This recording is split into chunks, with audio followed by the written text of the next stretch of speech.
الله الرحمن الرحيم. الحمد لله رب العالمين، والصلاة والسلام على أشرف المرسلين سيدنا محمد وعلى آله وصحبه أجمعين. سبحانك لا علم لنا إلا ما علمتنا إنك أنت العليم الحكيم. Dear colleagues, this is the lecture number 10 in the series of abdominal imaging, and in this lecture we will deal with imaging of the pancreas. And you know that the pancreatic imaging can be performed by too many other modalities like ultrasound, CT, and MRI. And we'll concentrate here on the role of the CT scan in assessment of the pancreas, because you will know that usually the pancreas is masked by gases during ultrasound examination, and the results are usually not sufficient, and the MRI has a limited role in the evaluation of the pancreatic pathology. I will explain this during my talk. Then the indications for examination of the pancreas by CT is to assess an equivocal previous imaging finding, such as the results of ultrasound, for example. Then one of the main tasks is the diagnosis and the staging of pancreatic neoplasms and the assessment of suspected post-traumatic injuries. Then the patient preparation is the usual preparation for abdominal imaging, and we have a scanogram and indicate the area to be examined from the level of the diaphragm down to the level of the iliac crest, and we scan this area every 1 centimeter, and we have some thin slices covering the pancreatic area. And you know that the pancreas is an retroperitoneal structure. It lies oblique in the abdomen. The tail is above and the head is lower down. And these are the usual measurements of the pancreas. The head measures about 3 centimeter, the neck and body about 2.5 centimeter, the tail is about 2 centimeter. Then the pancreatic density is almost similar to the unopacified bowel loops, and we usually scan the pancreatic area every 5 millimeter slice intervals. One of the important findings is to know that the pancreas does not have a firm capsule, and this will enable the inflammatory process to spread to spread in the peripancreatic fat, as we will see. Then whenever you are having cuts through the abdomen, and you will face first the pancreatic tail, then the body, and lastly you will see the pancreatic head. But in some cases, the pancreas is lying horizontally in the abdomen, so in a single slice you can see the whole pancreatic anatomy, the head, the neck, the body, and the tail. And you remember that this vessel is the splenic vein passing posterior to the body of the pancreas. This is the normal appearance of the pancreas by CT. First, you can see most of the pancreatic body and tail with the splenic vein passing posterior to the pancreatic body, and lower down you'll see the pancreatic head identified by the superior mesenteric artery and the vein. And you remember that this small hypodense dot represents the normal common bile duct. Once more, this is the normal anatomy of the pancreas. You see the pancreatic body and tail. Lower down you see the pancreatic head identified by the superior mesenteric artery and vein, and in this patient you can see a sizable gallbladder calculus. In old age, the pancreas usually shows some atrophic changes, and you can compare this with the normal appearance of the pancreas in young age, and this is the normal appearance of the pancreas in old age. The pancreas is relatively smaller in size and is also infiltrated by fat, and this will not affect the pancreatic function in most of the cases. This is the appearance of the pancreas by MRI, and this is the T1 weighted image, and this is the T2 weighted image.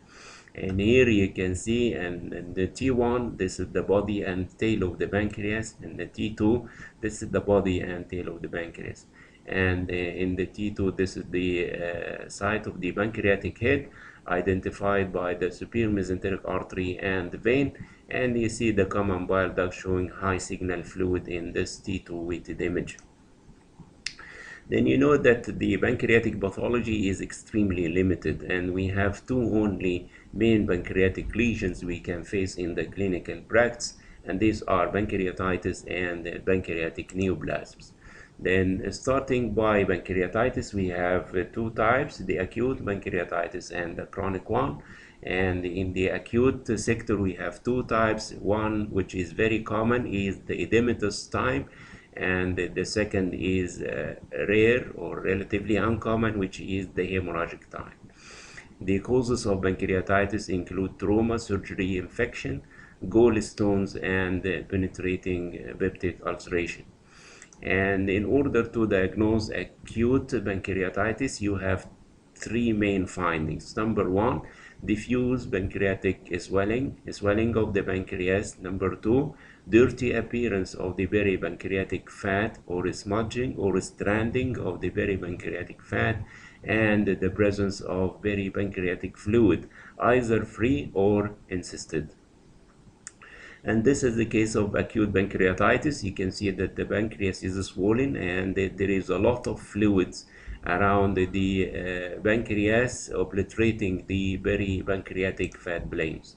This is once again a case of acute pancreatitis. You see the pancreas is swollen, and you see dirty appearance of the peripancreatic fat planes, and you have got a lot of fluids in this area, anterior to the kidney and posterior to the pancreas.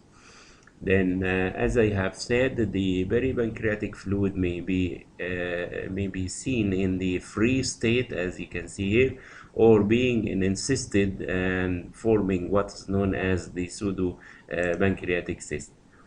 This is acute pancreatitis. The pancreas is relatively swollen, and there is free fluid almost encircling the pancreatic area and obliterating the peripancreatic fat planes. These are some of the ancillary findings in assessment of a case of acute pancreatitis, including blurring of the pancreatic borders. Number two, thickening of the perirenal fascia. You know, the Girotta fascia is present here, separating the perinephric fat from the paranephric fat.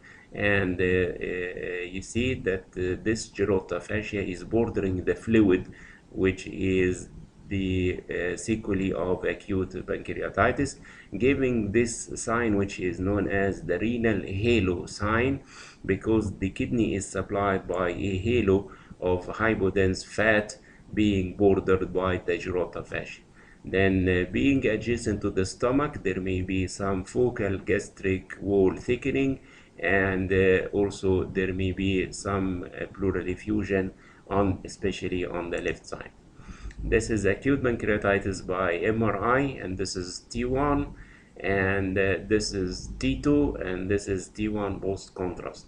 You can see that the pancreas is swollen, and the peripancreatic fat is dirty or stranded or smudged due to the spread of inflammatory process. Then the complications of acute pancreatitis include the formation of pseudopancreatic cyst, or a formation of an abscess, or vascular thrombosis, or hemorrhagic pancreatitis.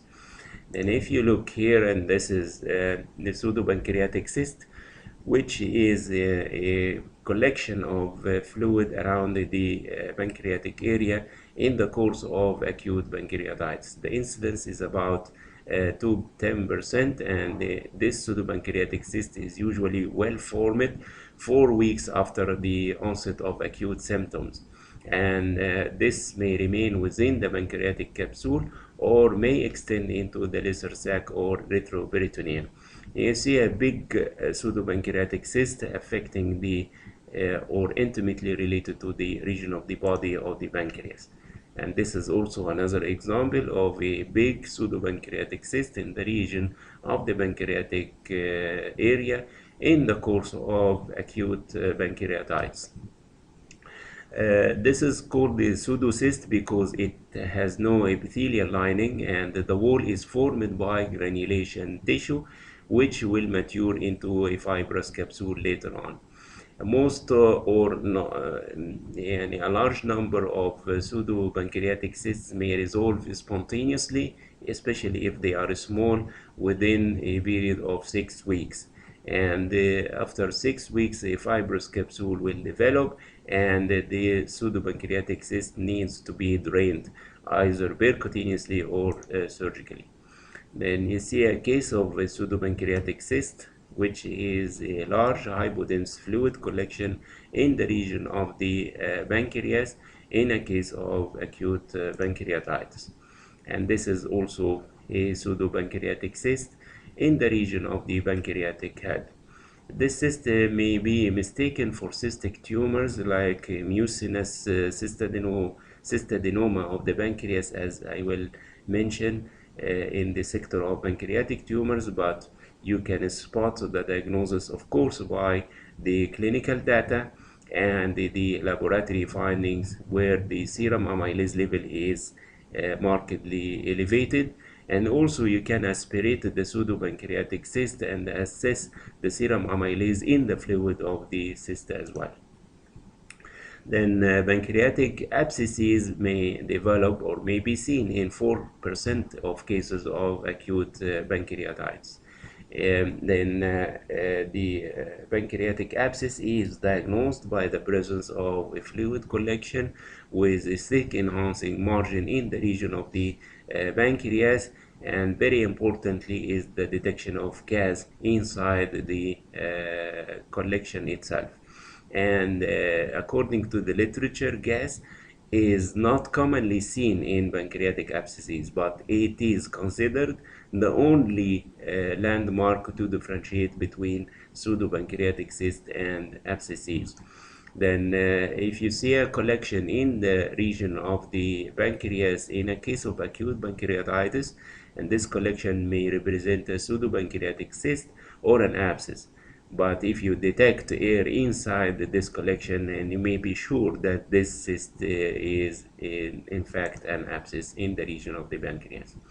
And the role of CT in cases of pancreatic abscesses is to confirm the diagnosis and to demonstrate the extent of the lesion and the full size of the lesion, and sometimes guides the interventional procedures as percutaneous catheter drainage of these collections. Then pancreatic abscess versus pseudocyst. Gas in the abscess may come from gas-forming organism or fistulous communication with the stomach or bowel. And as I have mentioned, that the presence of gas is the only way to differentiate between pseudopancreatic cyst and an abscess.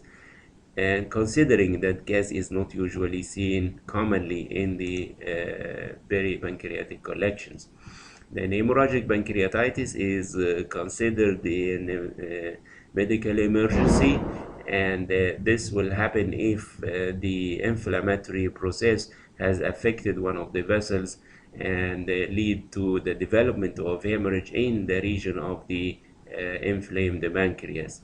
Then significant hemorrhage occurs in about 2 to 5% of cases and is usually an indication for urgent surgery to control the bleeding.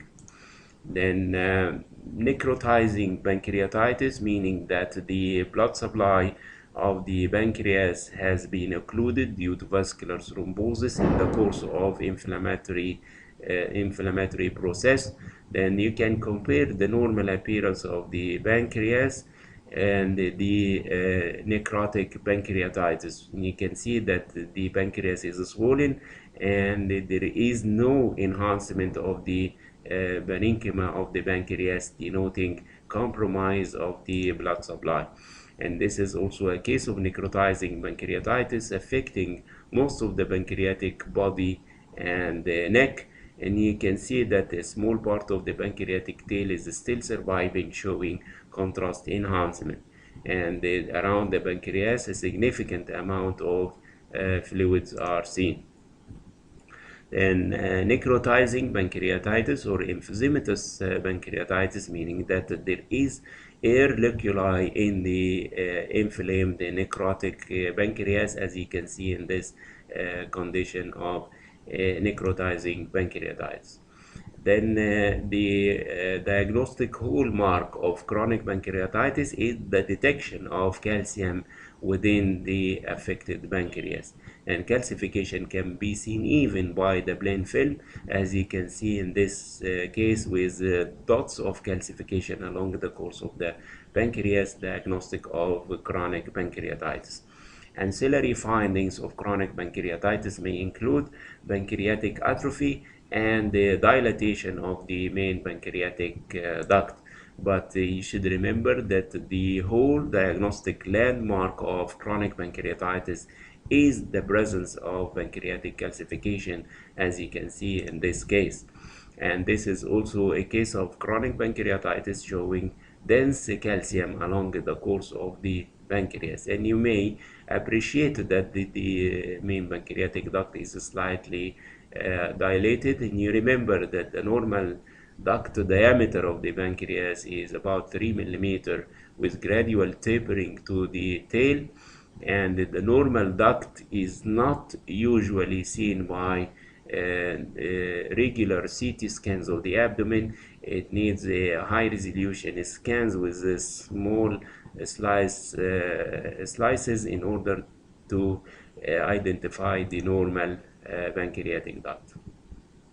Then we have finished with pancreatitis, the acute and the chronic type, and we mentioned the complications in cases of the acute pancreatitis. Then we came to the issue of pancreatic tumors.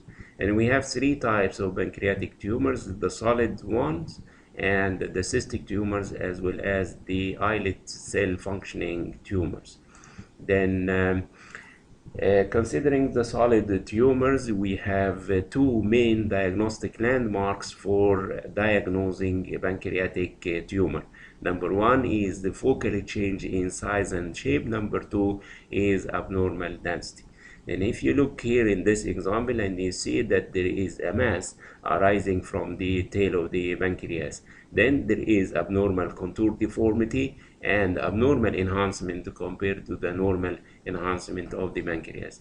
Other findings may support the diagnosis, like obliteration of the peripancreatic fat, which is more commonly seen in inflammatory conditions, and also dilatation of the common bile duct, especially if the tumor is in the head, obstructing the region of the ampulla of water.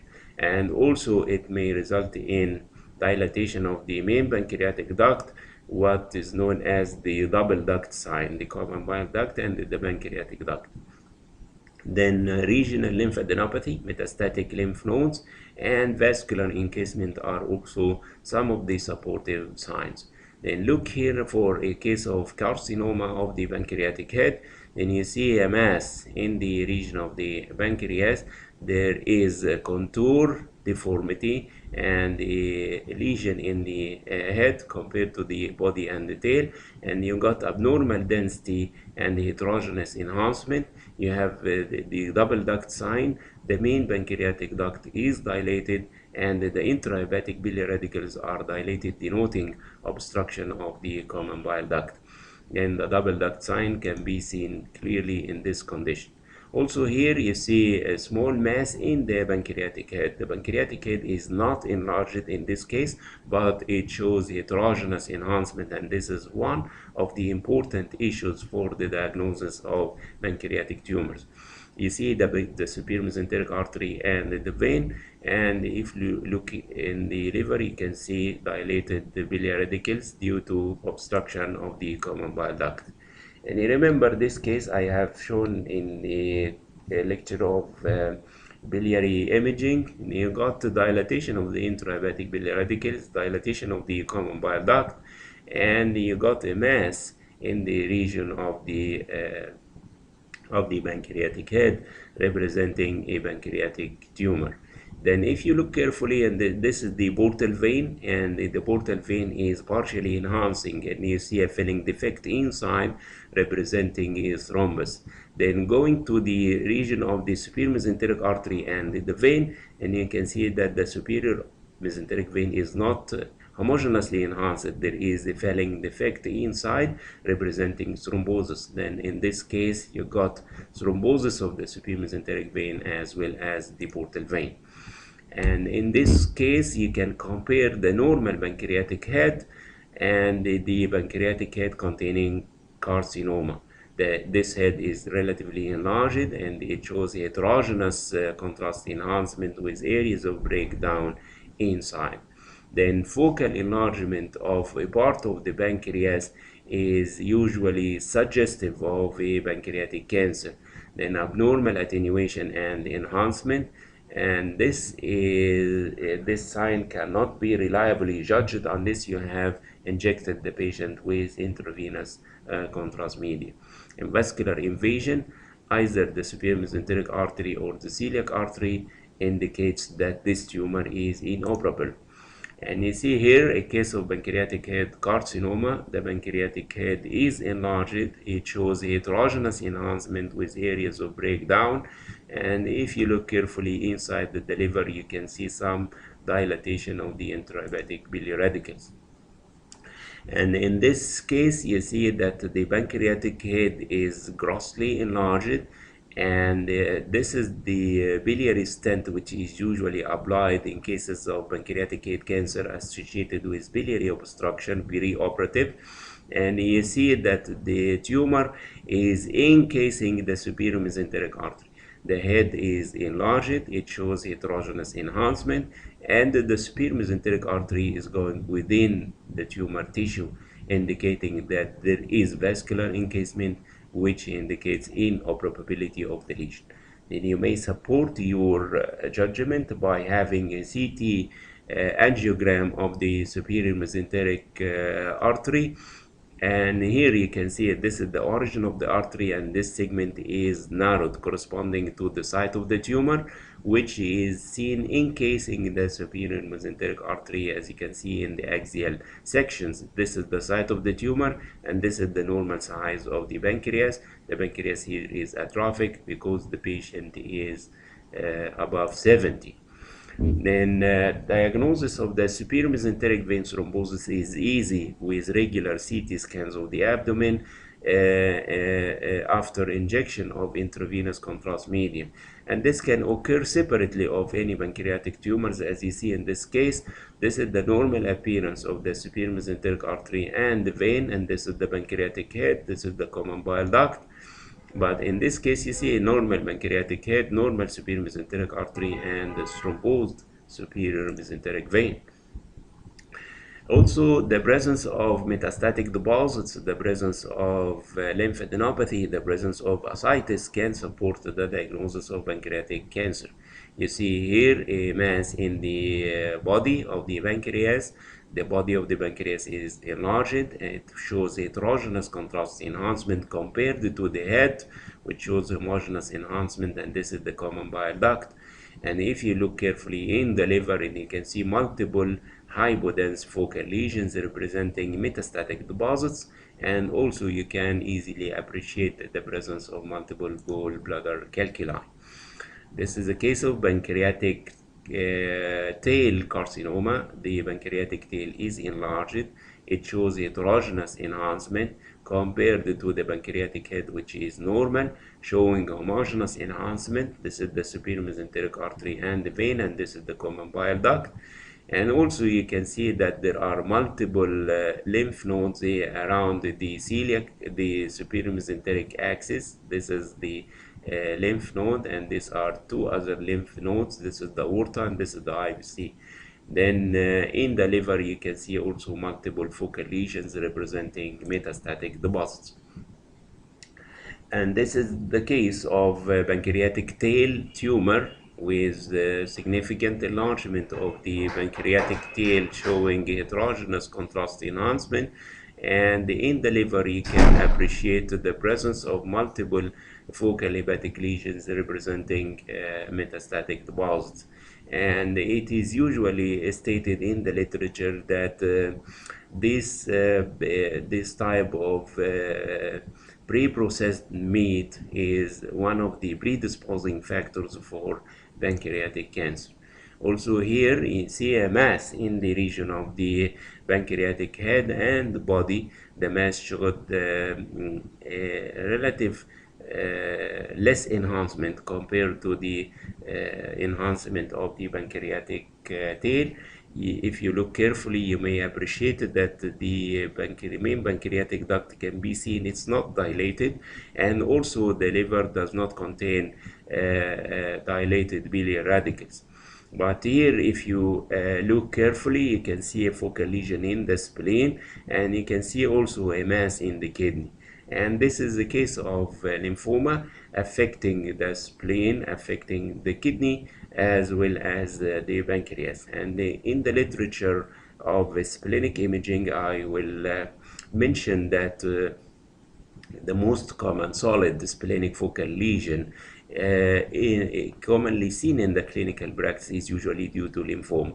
Then if you see a solid lesion or multiple lesions in the spleen, and you may predict that this is the lymphoma, and based on this diagnosis you can diagnose this focal lesion as lymphoma as well, and the mass in the pancreas as lymphoma, and also the mass in the kidney as lymphoma. Then pancreas can be the site for metastatic deposits, especially if the patient is known to have a primary malignancy, like in this patient with renal cell carcinoma that has been removed, and you got multiple masses in the head of the pancreas. There is a mass, and in the tail of the pancreas there is another mass, which are heterogeneously enhancing, representing metastatic deposits. And this is also a case of renal cell carcinoma with pancreatic metastasis in the region of the head. If you look carefully, this is the atrophic body and the tail of the pancreas, and inside you can see that the main pancreatic duct is dilated. Then this is considered a contour abnormality and also abnormal enhancement compared to the rest of the pancreas. Putting into consideration the patient and the primary malignancy, then the diagnosis is suspected to be due to metastatic deposits. Then we came to the cystic tumors, and we have two types. The cystic tumors represent about 15% of the pancreatic tumors. We have the mucinous cystic tumors and the serous cystic tumors. The mucinous cystadenoma and cystadenocarcinoma are by definition large cystic lesions affecting the pancreas, and these cystic lesions may contain internal septation and may also show calcification. But if you detect the mural nodules, then you are dealing with the malignant version of this tumor, if you the mucinous cystadenocarcinoma, for example.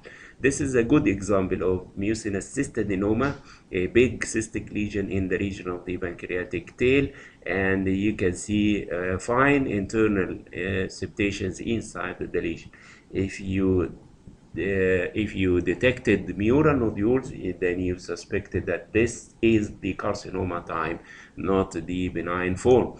And this is another example of mucinous cystadenoma of the pancreatic tail, a big cystic lesion showing low signal in the T1, high signal in the T2, some internal septations, and you got some calcium inside the tumor.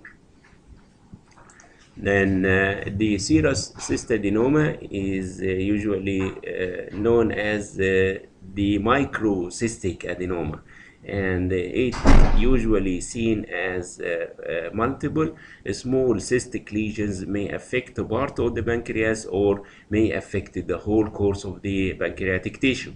And here you can see multiple small cystic lesions scattered along the pancreatic body and the tail. And these cysts are usually smaller than 2 centimeters in diameter, and they may also show calcium similar to the mucinous type.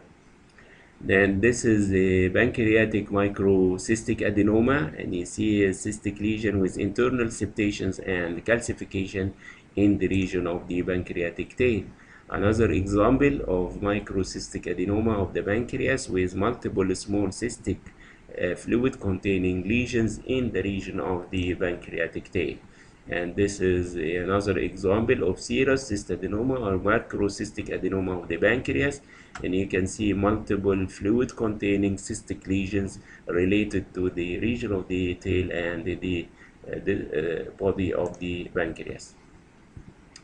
Then you remember in the lecture of the hepatic imaging that cystic lesions may occur in the liver in the course of polycystic disease, and also these cysts may affect the kidneys and sometimes may affect the spleen. But remember that congenital pancreatic cysts are rare, and the cysts usually seen in the pancreas, especially if they are numerous like in this case, are usually associated with this very known disease, von Hippel-Lindau disease. And then if you see multiple small cysts affecting the whole pancreatic tissue and the pancreas is grossly enlarged, then you may suspect the possibility of von Hippel-Lindau syndrome or disease. Then we came finally to the islet cell tumors, and we have too many lesions, but the most important ones are the insulinoma, which represents about 70% of the tumors, and the gastrinoma, which represents about 20% of these tumors. We have also the glucagon producing tumors, the vasoactive intestinal peptide producing, and this is VIP non-beta cell tumor, and somatostatin producing tumors. Then one of the well-known findings about insulinoma that it is usually presents by a small tumor which is hardly detected by imaging, either CT, ultrasound, or MRI. And this tumor accounts for about 1 to 5% of all pancreatic neoplasms, and it has a good prognosis compared to the pancreatic carcinoma. The lesion is vascular, and it shows contrast enhancement, and is well demonstrated in the venous phase. And this is a case of insulinoma demonstrated by MRI. This is T1 before contrast, and you see very small very small low signal lesion in the approximately the region of the neck of the pancreas, and the lesion turned hyperintense in the T2 weighted image, and after contrast it shows some contrast enhancement. Then here you can see that the insulinoma has a low signal lesion in this T1 and the relative increased signal in this T2, and you cannot appreciate the tumor after injection of contrast medium. Then islet cell tumors can be multiple or can be single, and you see this contrast enhanced CT scan showing this enhancing focus in the region of the pancreatic neck, representing an insulinoma. And you know that insulinomas are usually diagnosed by the clinical presentation and the laboratory findings. And one of the most important tools for detecting insulinoma is the intraoperative ultrasound. Based on the laboratory and the clinical finding, the clinician is sure that the patient had an insulinoma. Then they open the abdomen and put the ultrasound probe directly on the pancreas, searching for the site of the tumor to be surgically removed. And here is a case of the insulinoma of the pancreatic neck, showing in a relative contrast enhancement in this contrast enhanced CT scan. And many times we perform CT scans or even MRI before and after contrast injection, and we cannot usually we detect this very small tumors. And you see a mass in the region of the pancreatic tail, and commonly you should diagnose that this is a pancreatic adenocarcinoma, but it happens after biopsy or surgical excision, that you can see that this tumor belongs to the islet cell tumors, and you know that islet cell tumors may be functioning or non-functioning. And it is stated in the literature that if you see a mass in the region of the pancreas and you detect calcium inside this mass, then you should think of islet cell tumor, because the carcinoma or the adenocarcinoma of the pancreas almost never shows calcification. Then this is not 100% diagnostic sure sign, but it may help you to predict the nature of this tumor. And you know that I have mentioned this syndrome, Zollinger-Ellison syndrome, whenever I discussed the issue of gastric imaging with in the talk about the peptic ulceration. You remember that Zollinger-Ellison syndrome is formed of a triad, which is composed of gastric acid hypersecretion, severe peptic ulcerations in almost all cases, and the presence of a non-beta cell islet tumor of the pancreas, which is known as gastrinoma. And this syndrome is presenting clinically by abdominal pain and diarrhea, and the severe type of peptic ulcerations, which are usually multiple and occurring at abnormal locations. This is a gastrinoma, a mass, solid mass in the region of the pancreatic neck and body. And you are not able from the imaging per se to suspect that this is gastrinoma unless you have the clinical data and you know that this patient had the triad of Zollinger-Ellison syndrome. Then you may predict that this is gastrinoma. And this is also a non-functioning islet cell tumor of the pancreas. It exactly simulates pancreatic adenocarcinoma, and you cannot differentiate between both unless you may have the clinical data. But in cases of non-functioning tumors, the only way is to have a biopsy from this lesion to confirm the diagnosis. Finally, we came to a tumor which is relatively rare, and this occurs in almost exclusively in young women. And the tumor is a sizable lesion composed of solid and cystic components, and it may contain hemorrhage and calcification.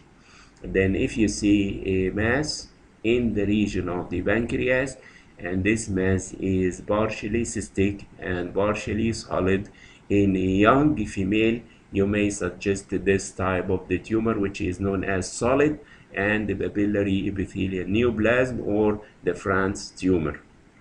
As I have mentioned, this is a rare type of low-grade malignancy, and it is potentially curable if surgically removed. There is a possibility of non-recurrence, but in the literature they stated that there may be in some cases local or distal recurrence, and also some hepatic and peritoneal deposits. And this is the appearance of the tumor. As I have mentioned, you got a big lesion in the pancreas, and this lesion is partially cystic, partially solid, and is usually seen in a young female patient. The presenting signs and symptoms include palpable abdominal mass, sometimes pain and vomiting, but in many cases the patient is usually asymptomatic. Then the main differential diagnosis of this tumor may include the microcystic adenoma. Of course, you remember that this microcystic adenoma presents by multiple small cysts, and you got some septation and some calcification inside, and it's usually seen in older age group. The mucinous cystadenoma are typically large, they are multilocular, they contain septations, and they may show calcification. But solid component in the tumor will indicate that this is a malignant type of the tumor. Then non-functioning islet cell tumors, like the examples you have seen, are typically hypervascular. They are usually large with necrotic areas at the time of the diagnosis, and you see a significant enhancement. Hemorrhagic pseudopancreatic cysts, they do not contain solid component, of course. They contain fluid and they contain hemorrhage, and they are seen in the course of acute pancreatitis. And the clue for the correct diagnosis is the clinical data and the laboratory findings. هذا وبالله التوفيق والحمد لله رب العالمين.